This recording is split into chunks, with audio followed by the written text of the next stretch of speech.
सिसडोलका बासिन्दासँग काठमाडौँको फोहोर व्यवस्थापनका लागि 17 वर्ष अघि गरिएको सम्झौता कार्यान्वयन नहुँदा बारम्बार समस्या, स्थानीयले विरोध गर्ने डरले डीएसपीको नेतृत्वमा सशस्त्र प्रहरीको बेस क्याम्प नै खडा, स्वास्थ्य पूर्वाधार बनाउने सहमति भने अलपत्र। सरकारले आयातमा कडाई गरे पनि अर्थतन्त्रमा सुधारको संकेत देखिएन, विदेशी विनिमय सञ्चित दबावमा अघिल्लो वर्षको तुलनामा मूल्य वृद्धि दोब्बर। विद्युतीय सवारीलाई प्रोत्साहन गर्ने नीति विपरीत सरकारले बजेट ल्याएपछि व्यवसायीहरूको असन्तुष्टि, सत्तारूढ दलकै सांसदद्वारा विरोध। रुसको नियन्त्रणमा रहेको युक्रेनको तटीय सहर मारियोपोलमा हैजा संक्रमण फैलियो, रुसी आक्रमणमा ढल र पानीको पाइप फुटेपछि संक्रमणको जोखिम। र आइसिसी पुरुष क्रिकेट वर्ल्ड कप लिग 2 अन्तर्गतको त्रिकोणात्मक सिरिजमा नेपाल र अमेरिका बीच आज प्रतिस्पर्धा। नमस्कार, कान्तिपुर डायरीका साथमा साथी रमेश र म अनिल। समाचार अब विस्तारमा। काठमाडौँ जनसङ्ख्याका हिसाबले महानगर भए पनि पूर्वाधारका हिसाबले विकट छ। फरक के भने भौगोलिक रूपमा विकट गाउँमा हरिया पहाड हुन्छन्, काठमाडौँमा फोहोरको पहाड। उपत्यकाबाट हेर्दा सिस्टोल वा बन्चरी डाँडाका बासिन्दाले असहयोग गरेको देखिन्छ, त्यही उभिएर हेर्दा राजधानीमा बसेको सरकारले अत्याचार गरेको देखिन्छ।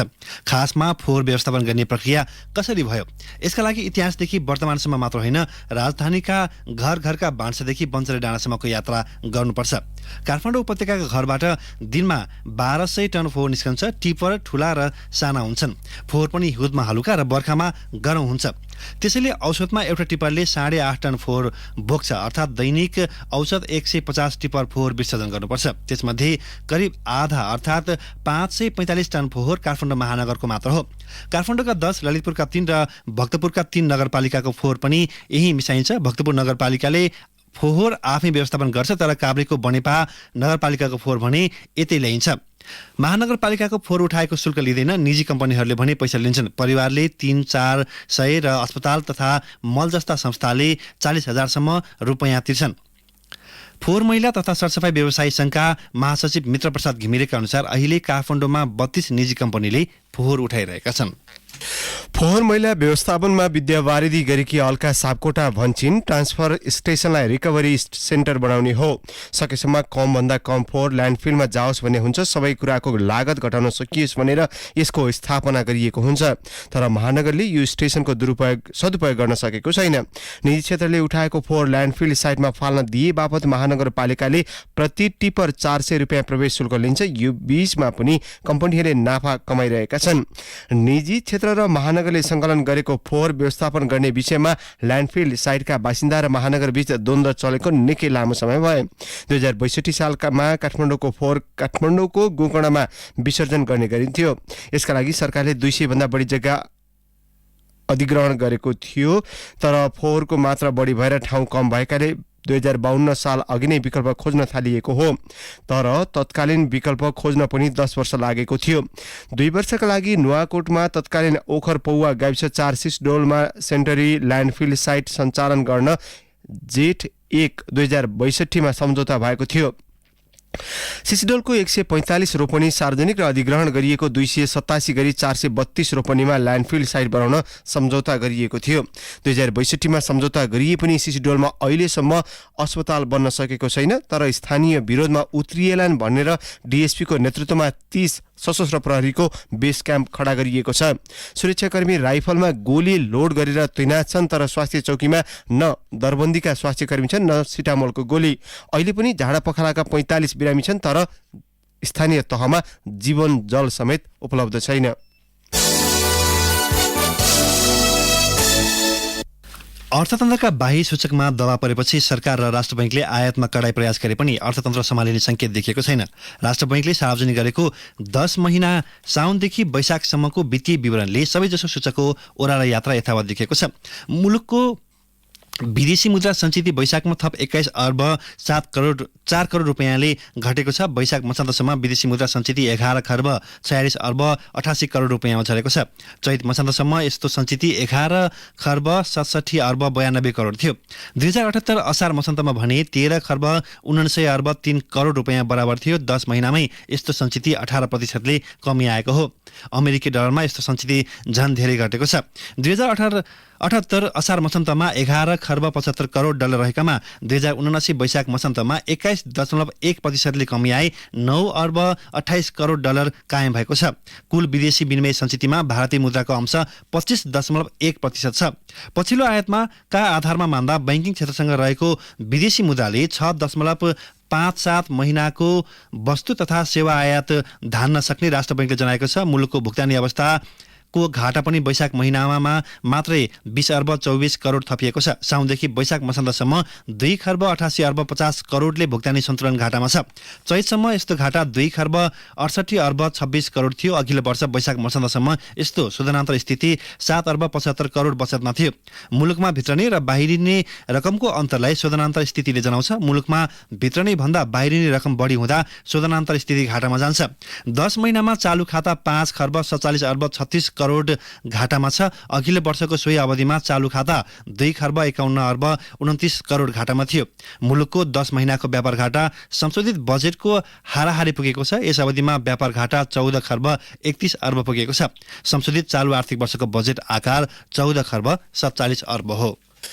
यसैबीच चालू आर्थिक वर्षको वैशाख महिनामा मूल्यवृद्धि दोब्बरले बढेको छ। राष्ट्र बैंकले जारी गरेको तथ्याङ्क अनुसार अघिल्लो वर्षको तुलनामा चालू आर्थिक वर्षको सोही अवधिमा मूल्यवृद्धि दोब्बर भएको हो। वैशाख महिनामा मूल्यवृद्धि दर झन्डै 8% पुगेको छ। नेपाल राष्ट्र बैंकले सार्वजनिक गरेको वित्तीय विवरण अनुसार वैशाख महिनामा मूल्यवृद्धि 7.87% पुगेको हो। चालू आर्थिक वर्षमा सबैभन्दा बढी खाद्य तथा पेय पदार्थ समूह अन्तर्गत घिउ तथा तेलको मूल्य 24.86% वृद्धि भएको राष्ट्र बैंकले जनाएको छ। यस्तै फलफूल 12% भन्दा बढी, दुग्ध पदार्थ तथा अण्डामा 11% भन्दा बढी, दाल तथा गेडागुडी 10% भन्दा बढी मूल्य वृद्धि भएको छ। गैर खाद्य तथा सेवा समूह अन्तर्गत यातायातमा झन्डै 22%ले मूल्य वृद्धि भएको छ। शिक्षातर्फ 11 भन्दा बढी, मनोरञ्जन तथा संस्कृति उपसमूहको मूल्य वृद्धि 8%ले बढेको छ।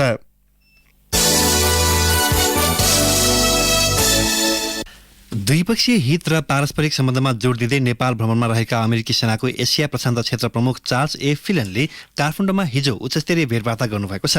उहाँले राष्ट्रपति विद्यादेवी भण्डारी र प्रधानमन्त्री शेरबहादुर देउवासँग शिष्टाचार भेट तथा प्रधान सेनापति प्रभुराम शर्मासँग भेटवार्ता गर्नुभयो। भेटमा अमेरिकी दूतावासका उपप्रमुख मनुकल पी मिक्लर पनि सहभागी हुनुहुन्थ्यो। नेपाल भ्रमणमा बिहिबार आउनुभएका जनरल फिलनले हिजो बेलुकी शीतल निवास पुगेर राष्ट्रपति भण्डारीसँग शिष्टाचार भेट गर्नुभएको छ। राष्ट्रपति भण्डारीका प्रेस विज्ञ टीका ढकालले भन्नुभयो, उहाँले नेपाली सेनाका प्रधान सेनापतिको अमेरिका भ्रमणको पूर्व तयारीका लागि आएको जानकारी गराउनुभयो। जनरल फिलनले नेपाली सेना र अमेरिकी सेनाबीचको सहकार्य रहेको उल्लेख गर्दै यसलाई थप अघि बढाउने प्रतिबद्धता व्यक्त गर्नुभएको ढकालले बताउनुभयो। नेपाली सेनाको परमाधिपति समेत रहेकी राष्ट्रपति भण्डारीले नेपाल शान्तिको पक्षमा रहेको तथा शान्तिका अग्रदूत गौतम बुद्ध नेपालमा जन्मेको अवगत गराउँदै नेपाली सेनाले विश्व शान्ति स्थापना कार्यमा काम गरिरहेको बताउनु भएको थियो। भेटमा उहाँले शान्ति स्थापनाका लागि अन्तर्राष्ट्रिय समुदाय र अमेरिकी सरकारबाट प्राप्त सहयोगमा धन्यवाद दिनुभयो। केही वर्ष यता नेपाली सेनाले अमेरिकी सेना, भारतीय सेना र चिनिया जनमुक्ति सेनासँग संयुक्त सैनिक अभ्यास गर्दै आइरहेको छ। साथै अमेरिका, भारत र चीनसँग भूकम्प, कोभिड-19 र अन्य समयमा पनि सहयोग लिँदै आइरहेको छ।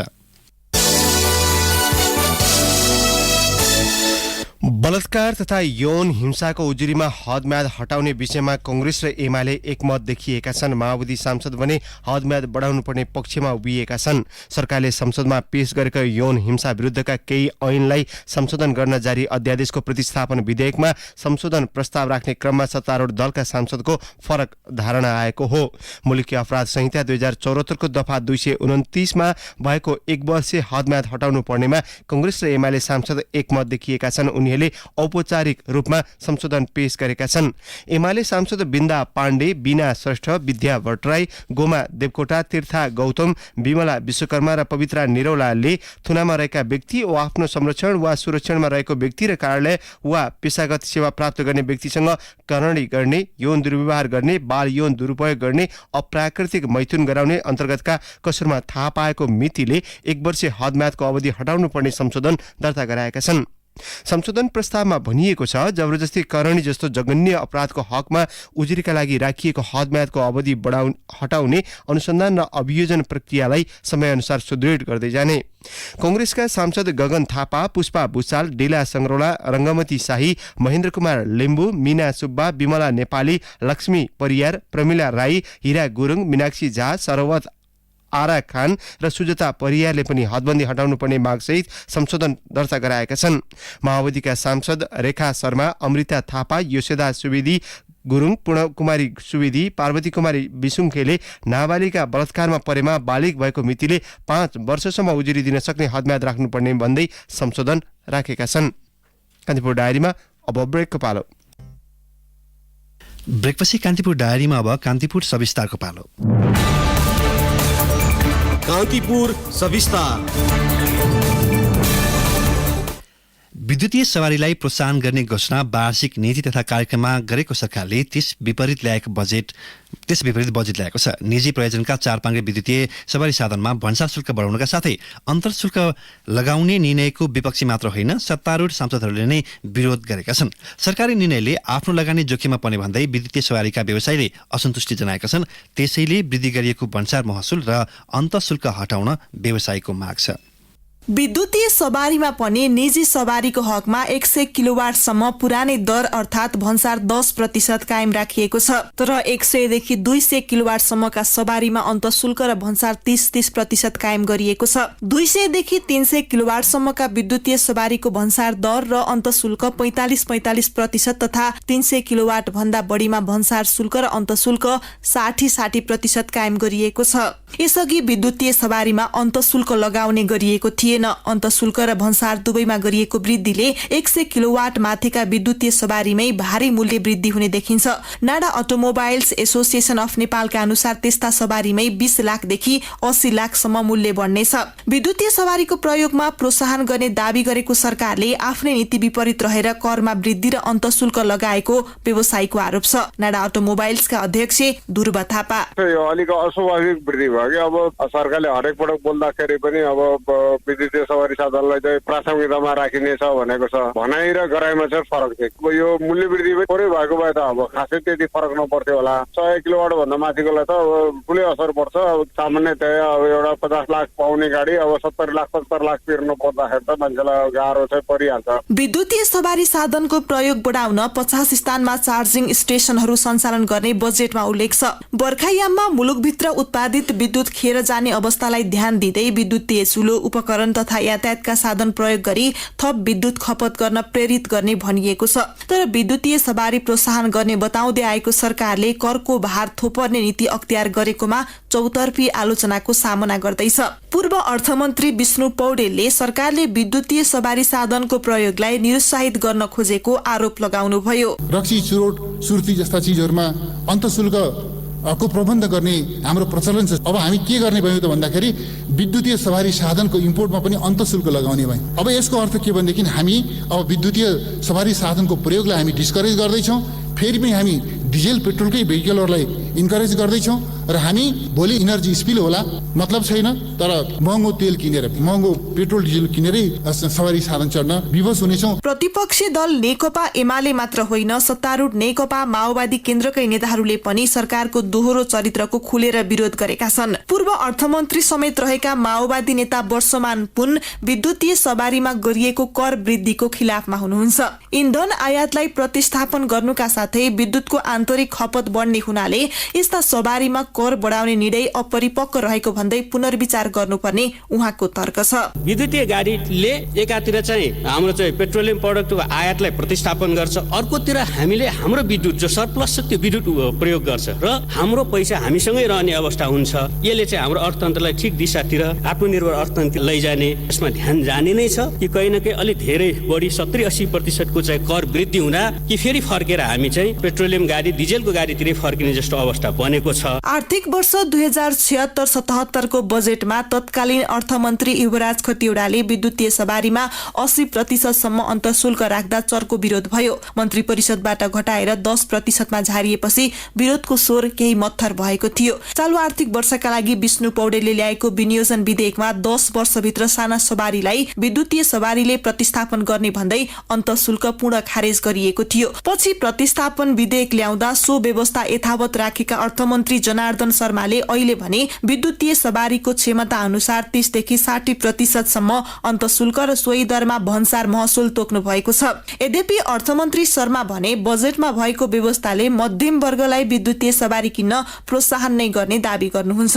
13 प्रकारकामा जो 100 किलोवाटसम्म छ तिनमा वृद्धि गरिएको छैन। त्यो भन्दा माथिको वृद्धि गरिएको छ। त्यो किन्दाखेरि जस्तो 60 लाख पर्नेलाई 68 लाख पर्ने भएको छ र त्यो भन्दा मुनिको गाडीमा केही पनि बढेको छैन। यो मूल्य डलर धेरै बाहिर जाने, डलर त हामीले धेरै राख्नु पर्ने, पेट्रोलियम गाडी भन्दा बढी डलर यसमा पठाउनु पर्ने, त्यसकारणले त्यसको क्षतिपूर्ति स्वरूप थोरै प्रतिशत हामीले बढाउँ भनेर बढाइएको छ। र त्यो पनि सरकारले अब विद्युतीय मात्रै किन्ने भनेको छ। त्यो सरकारले नै प्राय किन्यो, प्राय अलिकति बढी सम्पन्नले किन्यो। त्यसो हुँदाखेरि आम सर्वसाधारणको लागि किन्नलाई अहिले करिब 13 वटा विभिन्न प्रकारका गाडीहरू मार्केटमा रहेको अवस्था देखिन्छ। भन्सार विभागको तथ्याङ्क अनुसार गत साउनदेखि वैशाखसम्म 1551 वटा विद्युतीय सवारी नेपाल भित्रिएका छन्। त्यसमध्ये 100 किलोवाटसम्मका 2 अर्ब 30 करोड रुपियाँ मूल्यका 805 वटा र 100 देखि 200 किलोवाटसम्मका 742 सवारी छन्। 200 किलोवाट भन्दा बढी क्षमताका 4 वटा गाडी मात्र नेपाल भित्रिएको विभागको तथ्याङ्क छ।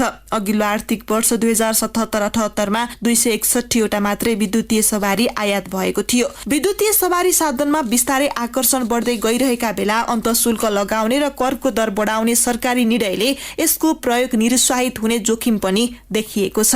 रेडियो कान्तिपुरका लागि केशु लामिछाने। कान्तिपुर सविस्तार।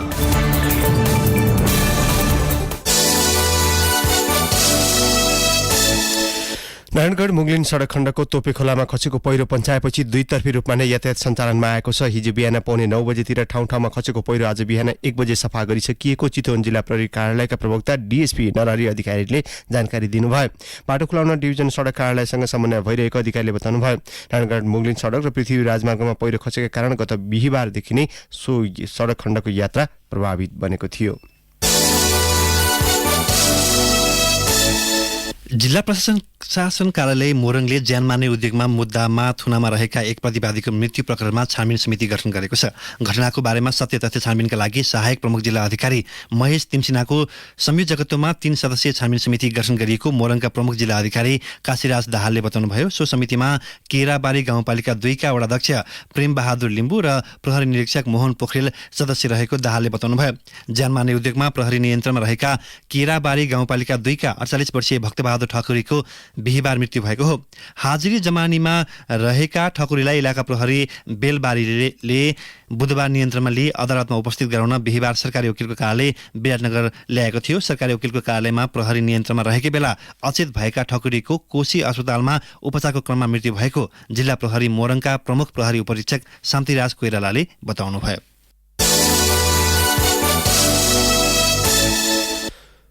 भक्तपुरको चाँगु नारायण आसपास केन्द्रबिन्दु बनाएर भूकम्प गएको छ। राष्ट्रिय भूकम्प मापन केन्द्रका अनुसार आज बिहान 2:36 जाँदा 4.7 म्याग्निच्युडको भूकम्प गएको हो। भूकम्पको धक्का काठमाडौँ उपत्यकाका 3 जिल्लाका साथै आसपासका जिल्लामा समेत महसुस गरिएको छ।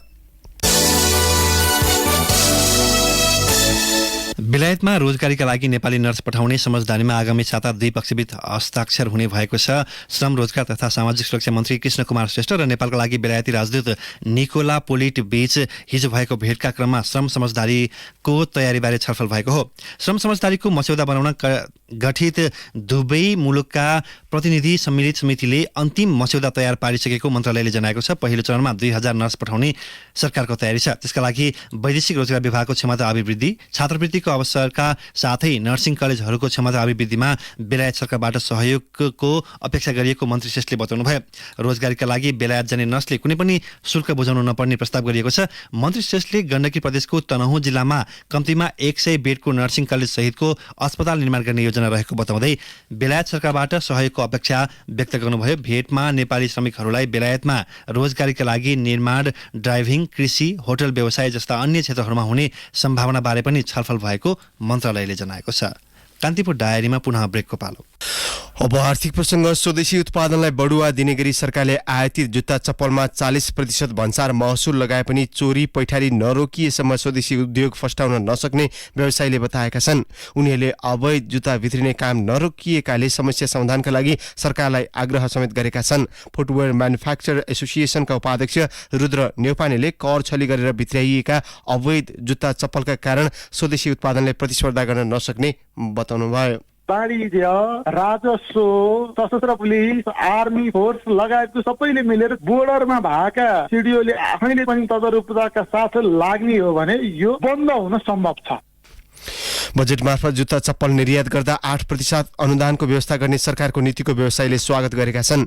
व्यवसायी शिखर सोचका निर्देशक रामकृष्ण प्रसाईले बजेटले लिएको नीति सफल कार्यान्वयन हुन सके जुत्ता चप्पल व्यवसायलाई फाइदा पुग्ने बताउनु भयो। तराईबाट विभिन्न लेभलमा भने कसैले 1 कार्टुन ल्यायो होला, कसैले ट्रकै ल्यायो होला। त्यो चाहिँ तपाईँको टोटल्ली तस्करी कहीँ रेकर्डै नभइकन आइरहेको छ। त्यो चाहिँ अत्यन्तै डरलाग्दो सिचुएसन हुन्छ क्या। अब यसले पछि तपाईँको के देखाउँछ भने आयातको डाटा घटेको देखाउँछ, अनि उत्पादन पनि घटिरहेको हुन्छ कम्पिटिसन गर्न सकेर। अनि धेरै नै स्ट्रिक्टली गभर्मेन्टले अनुगमन गर्नुपर्छ भन्ने लाग्छ।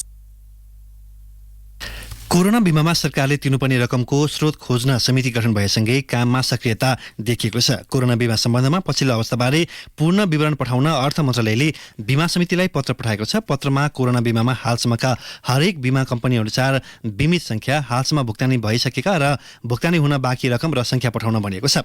पत्रमा भनिएको छ नेपाल सरकारले बिमा भुक्तानी दिन सरकारका तर्फबाट सहयोग गर्नुपर्ने भन्ने विषयमा भएको निर्णय, निर्देशिका वा अन्य कुनै त्यस्ता आधार भए त्यो पनि पठाउनु।